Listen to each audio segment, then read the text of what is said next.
Salut à toutes et à tous et bienvenue sur MX Time. Ça faisait très longtemps qu'on s'était pas retrouvé pour parler motocross. Aujourd'hui on est de retour et on va parler de ce qui s'est passé cette semaine dans le monde du motocross. C'est parti. On commence par la plus grosse info de la semaine, c'est bien sûr la 5e victoire de la saison en outdoor pour Dylan Ferrandis qui s'impose à Butts Creek devant Ken Roczen et Eli Tomac. En première manche, Dylan est aux alentours de la 6e place au départ, il va rapidement se débarrasser de Cooper Webb et s'attaquera ensuite à Eli Tomac et Chase Sexton avant de revenir comme une balle sur Ken Roczen qui gérait tranquillement sa fin de course. Dylan termine dans sa roue, on le sent très frustré. Et en deuxième manche, il va mettre tout le monde d'un corps en s'imposant devant Roczen, Tomac et Sexton. Il conserve donc ses 39 points d'avance sur Ken à 3 épreuves de la fin du championnat. On passe aux 250 et c'est Jeremy Martin qui s'impose pour la 3e fois de la saison devant Jet Lawrence et Justin Cooper.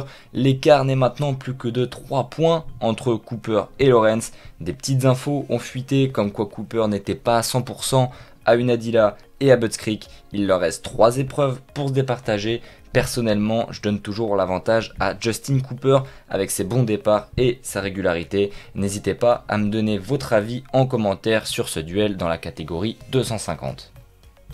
Pour la deuxième info de la semaine, retour en France, c'était le retour du SX Tour à Agen avec un nouveau format d'épreuve qui comporte désormais 2 manches par catégorie et une super finale. Sans trop de surprise, c'est Cédric Soubeyras qui s'impose en SX1 devant Grégory Aranda et Maxime Després. Et c'est Tomado qui repart avec la plaque rouge en SX2 devant Julien Roussali et Lucas Humbert. La 3e info de la semaine est pas la plus heureuse, puisqu'on a appris que Zach Osborne mettait un terme à sa carrière de pilote. Sa dernière blessure à Thunder Valley a certainement été celle de trop. On rappelle son palmarès, champion SX Côte Est en 2017 et en 2018, champion outdoor 250 en 2017 et son plus beau titre acquis l'année dernière, champion outdoor 450 en 2020. Le petit regret qu'on peut avoir est qu'il soit monté trop tard en 450. C'est dommage parce que ça fait toujours un très bon pilote en moins, mais on lui souhaite de s'épanouir dans son nouveau rôle de consultant-entraîneur désormais chez Husqvarna. Autre petite info assez surprenante, c'est la fin de la collaboration entre le team 737 Performance de Valentin Tellier et David Herbreto. Les raisons de la séparation n'ont pas encore été dévoilées, mais c'est assez surprenant car les résultats étaient là et la relation entre les deux Vendéens semblait plutôt bonne. Le team n'a pas tardé à trouver un remplaçant à Herbreto puisqu'ils ont signé le pilote espagnol Ander Valentin qui était derrière la grille justement à Agen le week-end dernier et est provisoirement 6e du championnat SX2.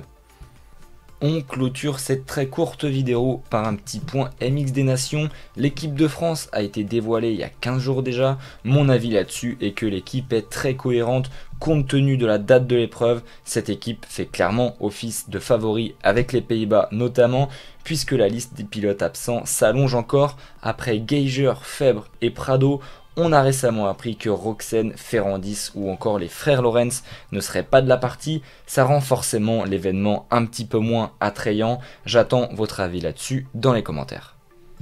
Merci d'avoir écouté cette vidéo jusqu'à la fin, j'espère qu'elle vous a plu. N'hésitez pas à liker, à partager, à commenter, à vous abonner, etc. Et moi je vous dis à la prochaine, à plus.